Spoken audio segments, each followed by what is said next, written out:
Vamos seguir com a solução da lista de exercícios número 5 e agora com o item número 2, desempenho por segmento de cliente. Você já fez a leitura, não é, do contexto e da tarefa, vou direto para o resultado esperado. Indique diferenças de média e dispersão e o que isso sugere sobre o perfil de gasto. Quero chamar sua atenção para o fato de que isso, no resultado esperado, é o que o gestor, a área de negócio, o cliente, é o que eles estão esperando. Ou seja, ninguém quer saber se você vai usar Boxplot, se você vai usar Python, qualquer outra coisa. A área de negócio quer saber, cadê a análise? Cadê o resultado? Cadê a interpretação? Me ajude aqui a aumentar as vendas, reduzir o custo. Isso é o que a empresa espera de você quanto analista. Então lembre-se de se dedicar ao aprendizado da parte técnica, mas também desenvolver essa habilidade, não é? De entregar o resultado para a área de negócio, de simplificar, de usar a linguagem adequada. Nós praticamos isso bastante aqui na DSA, nas formações analista de dados e cientista de dados em especial. Então vamos lá. Aqui os dados que nós fornecemos para você. Observe que eu tenho a coluna com grupo e a coluna com gasto. Dados fictícios de exemplo, né? Usamos inclusive pandas e NumPy para montar os dados de exemplo. Veja que eu estou usando aqui a função sample. Cada vez que você executar esta célula, ela vai gerar aqui os dados, não é, com uma amostra. Ela vai buscar uma amostra dos dados. Então, seu resultado pode ser diferente, nenhum problema, porque a função sample busca uma amostra aleatória, neste caso, 10 registros. Eu, então, vou fazer o seguinte, hein? Atenção! Vou chamar o DataFrame clientes, que eu acabei de criar. Vou fazer um agrupamento, um group by, e normalmente agrupamos pela coluna da variável categórica, que é o tipo texto, não é? Que é o label. Neste caso, grupo. E aí eu vou usar a coluna numérica para fazer o cálculo da estatística. Só que ao invés de calcular uma estatística, como a média ou desvio, eu vou chamar o describe. O que faz o describe? Ele calcula várias estatísticas, não é isso? Agora entra o pulo do gato, hein? A simplificação. Eu poderia colocar aqui apenas isso, ó. Min, média. Aí calculo uma estatística. Depois eu viria aqui e mudaria, por exemplo, para STD, outra estatística. Mas para que eu vou fazer uma linha de código para cada estatística se eu posso usar o describe, que vai fazer tudo por nós?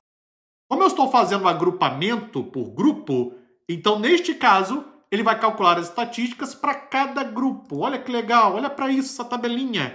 Veja que eu tenho as duas linhas, grupo antigo e novo, e aqui eu tenho exatamente as estatísticas, contagem, média, desvio, valor mínimo, primeiro, segundo, terceiro quartil, sendo que o segundo quartil é a mediana, e o valor máximo. Gostou dessa? Muito boa, hein? Que dica valiosa, hein? Vamos agora interpretar o resultado. Os clientes antigos gastam, em média, um pouco mais, 232, do que os novos 182. Então vem para cá, olha a coluna média. Grupo antigo, em média, gasta 232 e o novo 182. Observe que é em média, né? Porque eu estou olhando para essa estatística. Isso indica um perfil de consumo mais elevado. O desvio padrão é parecido entre os grupos, aproximadamente 38. Olha aqui a coluna STD, mostrando variabilidade semelhante nos gastos. Então os dois grupos têm basicamente o mesmo nível de variabilidade, mas com médias de gastos diferentes. No Boxplot deve haver pouca sobreposição, já que as faixas interquartis são diferentes. Vamos dar uma olhada então aqui no nosso Boxplot. Vou chamar o SNS, Boxplot, vou colocar os dados, definir a coluna que vai para o eixo X e o que vai para o eixo Y e colocar o título. Executa e aí está. Tem uma descrição aqui de como interpretar o Boxplot, depois faça a leitura para complementar as minhas explicações. Eu tenho dois gráficos na mesma área, essa área é chamada de área de plotagem. Eu tenho dois gráficos. Um para o grupo novo, com as estatísticas, outro para o grupo antigo. O que você observa olhando para os dois boxplots? Que o grupo novo tem um gasto normalmente menor. Está visualizando? Se estiver visualizando, dê um pause no vídeo e visualize. Interpretação de gráficos é uma habilidade fundamental. Então veja que para o grupo novo, eu tenho um gasto em geral menor, incluindo a mediana, que é a linha que está dentro da caixa. Percebeu a diferença? Para o grupo antigo, veja que o gasto médio é maior. Então aqui eu tenho a visualização através de números, aqui através de gráficos.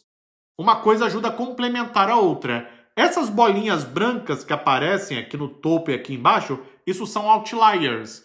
valores que estão muito distantes do centro da distribuição.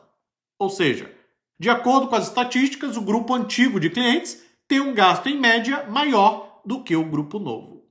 Lembrando que análise para esses dados, hein? Então não tem achismo, é só olhar para os dados, analisar e interpretar o resultado. Vamos para o próximo item, exercício 3.